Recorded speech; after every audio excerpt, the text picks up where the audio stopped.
नमस्कार। आज के इस विशेष विश्लेषण में हम इतिहास के पन्नों से एक ऐसी कहानी बाहर निकालने वाले हैं जो सदियों से हमारी संस्कृति, समाज और लोक कथाओं में गहराई से रची बसी है। तो चलिए सीधे गहराई में उतरते हैं और भारत के सबसे महान, सबसे रहस्यमयी राजा विक्रमादित्य की ऐतिहासिक सच्चाई और उनके इर्द गिर्द बुनी गई जादुई कहानियों की गुत्थी को सुलझाते हैं। अब जरा सोचिए, क्या ऐसा हो सकता है कि भारत का सबसे महान राजा असल में सिर्फ एक मिथक हो? उज्जैन के वो शासक जिन्होंने हजारों सालों तक अनगिनत कहानियों को जन्म दिया, क्या वो सच में एक असली इंसान थे या महज एक गढ़ी हुई किंवदंती? सच कहूं तो ये एक ऐसा सवाल है जिसने बड़े बड़े इतिहासकारों को दशकों तक उलझा कर रखा है। आज हम इन्हीं सबूतों और कहानियों की एक एक करके परतें खोलेंगे। तो चलिए सबसे पहले बात करते हैं भाग 1 की, विक्रमादित्य का उदय।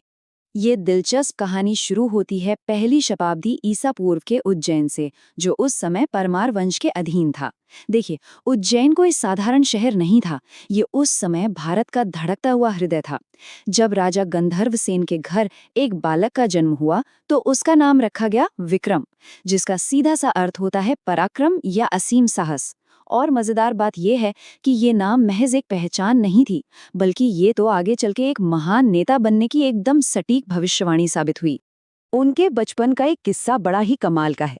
जब युवा विक्रम से किसी ने पूछा कि एक राजा के लिए सबसे जरूरी चीज क्या होती है, तो उनका जवाब बिल्कुल ऐतिहासिक था। न तलवार, न बुद्धि, बल्कि न्याय। जरा गहराई से समझिए इसे। उन्हें बचपन में ही ये समझ आ गया था कि अगर न्याय न हो तो तलवार सिर्फ एक अत्याचार है और बुद्धि केवल एक धोखा। यही वो सोच थी जो आगे चलकर उनके पूरे साम्राज्य का आधार बनी। लेकिन उज्जैन में जन्म लेने के बाद का शुरुआती जीवन बिल्कुल भी आसान नहीं था। उनके अत्याचारी भाई शंख ने उज्जैन की गद्दी हथिया ली और विक्रम को वनवास दे दिया। लेकिन जंगलों में भटकने के इस कठिन दौर ने उनके हौसलों को तोड़ा नहीं। उल्टे इसी वनवास ने उन्हें आम लोगों के रोजमर्रा के संघर्षों और उनकी सच्ची तकलीफों से बहुत गहराई से जोड़ दिया। और फिर आता है 57 ईसा पूर्व का वो साल जब उन्होंने एक शानदार जीत हासिल की और एक चक्रवर्ती सम्राट के रूप में एक नए युग की शुरुआत की। और यही हमें ले जाता है भाग 2 की तरफ, शक साम्राज्य की हार। जब विक्रम वनवास काट रहे थे, ठीक उसी समय मध्य एशिया से आए एक बेहद शक्तिशाली शक साम्राज्य ने भारत पर आक्रमण करके उज्जैन पर कब्जा कर लिया था। ये इतिहास का एक बहुत बड़ा संकट था। लेकिन कमाल की बात देखिए, बिना किसी विशाल सेना के विक्रम ने आम लोगों और छोटे राजाओं को एकजुट किया और एक जबरदस्त 3 तरफा सैन्य रणनीति तैयार की। चरण 1, दुश्मन पर सीधा सामने से हमला। चरण 2, दुश्मन की सप्लाई लाइन यानी उनकी रसद को पूरी तरह से काट देना। और चरण 3, पीछे से अचानक ऐसा प्रहार करना कि दुश्मन संभल ही न पाए। इस मास्टर स्ट्रोक ने शकों की उस विशाल सेना को चकनाचूर कर दिया जिसे तब तक अजेय माना जाता था। बस इसी तरह उज्जैन वापस मिल गया। शकों को धूल चटाने के बाद उनका प्रभाव सिर्फ भारत की सीमाओं तक ही नहीं सिमटता रहा। उन्हें चक्रवर्ती की उपाधि दी गई। चक्रवर्ती यानी एक ऐसा सम्राट जिसका दबदबा सीमाओं, समुद्रों या पर्वतों की वजह से नहीं रुकता। चाहे अरब के व्यापारी हों या यूरोप के लेखक, सबने उनके न्याय और कूटनीति की कस्में खाईं। उन्होंने अपनी सीमाएं तलवार के डर से नहीं बल्कि अपनी निष्पक्षता से बढ़ाईं। और सच मानिए, यही एक सच्चे चक्रवर्ती की निशानी होती है। अब आगे बढ़ते हैं भाग 3 पर, नवरत्न दरबार। युद्ध जीतने के बाद एक ऐसा सुनहरा युग शुरू हुआ जहां ये साबित हो गया कि एक राजा की असली विरासत उसकी तलवार की धार से नहीं बल्कि उसके दरबार में बैठे कुशाग्र दिमागों से बनती है। हम बात कर रहे हैं नवरत्न की, यानी 9 अनमोल रत्न। ये कोई पत्थर नहीं बल्कि ऐसे 9 अद्वितीय विद्वान थे जिनकी गजब की बुद्धि ने विक्रमादित्य के शासन को एक सांस्कृतिक स्वर्ण युग में बदल दिया। यहाँ जमीनें जीतने से ज्यादा अहमियत बुद्धि और कला को दी गई। और इन रत्नों में जो नाम सबसे ज्यादा चमकता है वो है कालिदास का। ये कहानी अपने आप में किसी चमत्कार से कम नहीं है। एक तरफ उनकी शुरुआत देखिए, एकदम अनपढ़ और इतने भोले कि जिस पेड़ की डाल पर बैठे थे उसी को काट रहे थे। और दूसरी तरफ उनकी नियति देखिए, माँ काली का आशीर्वाद मिला और विक्रमादित्य का संरक्षण मिला तो वो भारत के सबसे महान कवि बन गए। एक अनपढ़ व्यक्ति भी इस दरबार में महाकवि बन सकता था। यही तो इस दरबार का असली जादू था। इसके बाद आता है भाग 4, वेताल का रहस्य। यहाँ से कहानी थोड़ी डरावनी और रहस्यमयी हो जाती है। देखिए, दिन के उजाले में तो नवरत्न दरबार सजता था, लेकिन रात के घने अंधेरे में कुछ और ही चल रहा होता था। यहीं से जन्म लेती है वो लोक कथा जहां न्याय की सबसे खौफनाक परीक्षा होती है। तंत्र शास्त्र के अनुसार वेताल कोई आम भूत प्रेत नहीं था। ये एक शव में निवास करने वाली एक बेहद शक्तिशाली और सिद्ध आत्मा थी, और एक दुष्ट तांत्रिक इस असीमित शक्ति को अपने कब्जे में करना चाहता था। इसके लिए उसने मोहरा किसे बनाया? खुद राजा विक्रमादित्य को। और फिर शुरू हुआ एक कभी ना भूलने वाला सिलसिला। 25। जी हाँ, ये सिर्फ एक संख्या नहीं है, ये शमशान के सन्नाटे में बिताई गई उन 25 थका देने वाली, रोंगटे खड़े कर देने वाली रातों का प्रतीक है। हर रात उस वेताल को पकड़ना होता था, और हर रात एक नई, दिमाग को झकझोर देने वाली नैतिक दुविधा का सामना करना पड़ता था। वेताल की शर्तें भी कोई आसान नहीं थी, बल्कि बिल्कुल असंभव सी थी।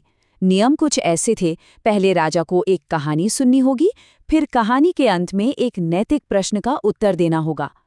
अब पेच यहाँ था कि यदि सही जवाब पता है और राजा ने चुप्पी साधी तो उनका सिर फट जाएगा, और यदि उन्होंने जवाब देने के लिए अपना मुंह खोला तो वेताल वापस उड़कर पेड़ पर लटक जाएगा।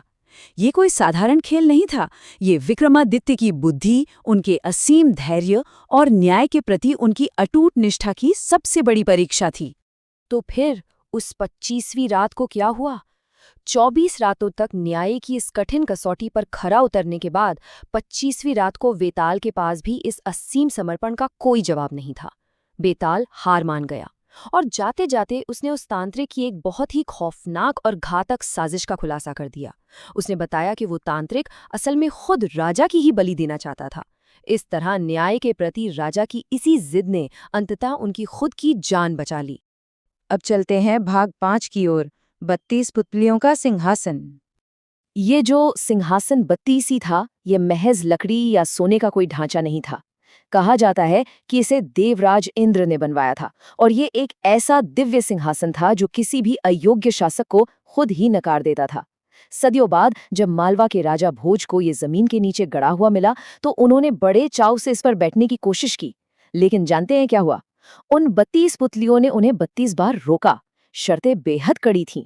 इस पर सिर्फ वही बैठ सकता था जो पूरी तरह से निस्वार्थ हो, जो अपने आरामदेह महल से निकलकर किसी गरीब के घर पैदल चलकर गया हो, और जिसके लिए सत्ता से भी बड़ा सिर्फ और सिर्फ न्याय हो। अंत में राजा भोज को भी ये मानना पड़ा कि वो विक्रमादित्य जितने योग्य और पवित्र नहीं हैं। और अब हमारा आखिरी हिस्सा, भाग 6, तथ्य, मिथक और विरासत। इन भव्य कहानियों से थोड़ा बाहर आएं तो ये देखना बहुत जरूरी है कि विक्रमादित्य का प्रभाव असल में कितना वास्तविक था। इसके ठोस प्रमाण आज भी मौजूद हैं। पहला प्रमाण, विक्रम संवत 57 ईसा पूर्व में शुरू हुआ ये कैलेंडर आज भी भारत के करोड़ों घरों में रोजाना इस्तेमाल होता है। दूसरा, कालिदास का महान साहित्य। इन प्राचीन ग्रंथों में उस समय के दरबार का बिल्कुल स्पष्ट और जीवंत वर्णन मिलता है। और तीसरा सबूत, उज्जैन में आज भी सीना ताने खड़ी विक्रम टेकरी। सोचने वाली बात है, कोई पूरी तरह से काल्पनिक व्यक्ति इतने गहरे और स्थायी ऐतिहासिक निशान कैसे छोड़ सकता है? समय बीतने के साथ जो हुआ वो तो और भी ज्यादा दिलचस्प है। विक्रमादित्य महज एक राजा का नाम नहीं रह गया, बल्कि ये परम न्याय, शौर्य और साहस की सबसे बड़ी उपाधि बन गया।